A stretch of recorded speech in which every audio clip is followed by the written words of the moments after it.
लालची बुढ़िया। एक अनोखी कहानी। एक गांव में एक बुढ़िया रहती थी जिसका नाम था लक्ष्मी।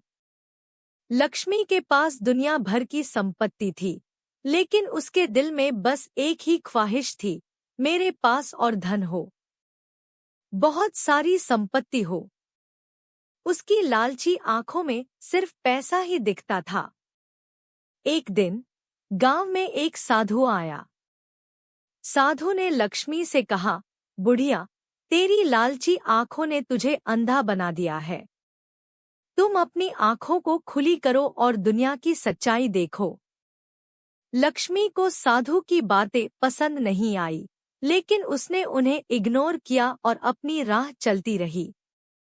एक दिन उसने एक चिड़िया को देखा जो अपने बच्चों को कुछ खिला रही थी।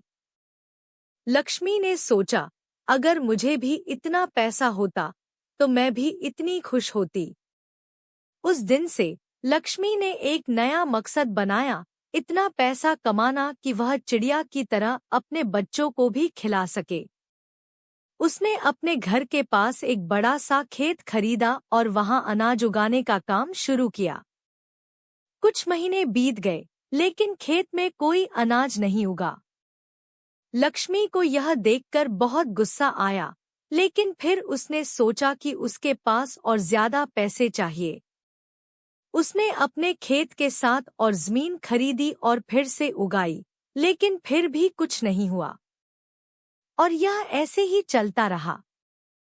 हर बार जब लक्ष्मी को लगा कि अब उसने बहुत सारा पैसा कमा लिया है, वह और ज्यादा पैसे की ओर दौड़ती। उसने अपने खेत के साथ साथ और जमीन खरीदी, फिर बड़ी बड़ी इमारतें बनाने का काम शुरू किया। लेकिन एक दिन एक अचानक भूकंप आया और लक्ष्मी के सभी इमारतें गिर गईं, जिसमें उसके पूरे परिवार भी थे और इमारतें गिरने के कारण सब मारे गए। तभी उसने महसूस किया कि उसने अपने लालचीपन में अपने पूरे परिवार को भी खो दिया। इस घटना के बाद लक्ष्मी ने अपनी गलती समझी। उसने सब कुछ छोड़ दिया और एक नया जीवन शुरू किया, जिसमें उसने समाज सेवा में अपना समय और ध्यान लगाना शुरू किया।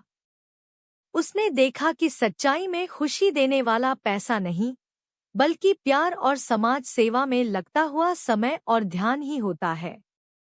इस कहानी से हमें यह सीख मिलती है कि लालच से बस हानि होती है और असली खुशी प्यार और समाज सेवा में है। इसलिए हमें कभी भी लालच नहीं करना चाहिए, बल्कि हमें जो कुछ भगवान ने हमें दिया है उसके लिए हमें उन्हें धन्यवाद देना चाहिए। हे भगवान, तूने जितना दिया है बहुत दिया है, और अपनी कृपा दृष्टि हम पर और हमारे पूरे परिवार पर बनाए रखना। और जो कुछ भी हमें दिया है उसके लिए बहुत बहुत धन्यवाद। अगर आपको यह कहानी पसंद आई हो तो कृपया लाइक और सब्सक्राइब करना न भूलें। और ऐसे ही रोचक कहानियों का आनंद लेने के लिए इस चैनल को अपने करीबी और दोस्तों के साथ शेयर करना न भूलें। चैनल से जुड़ने के लिए धन्यवाद।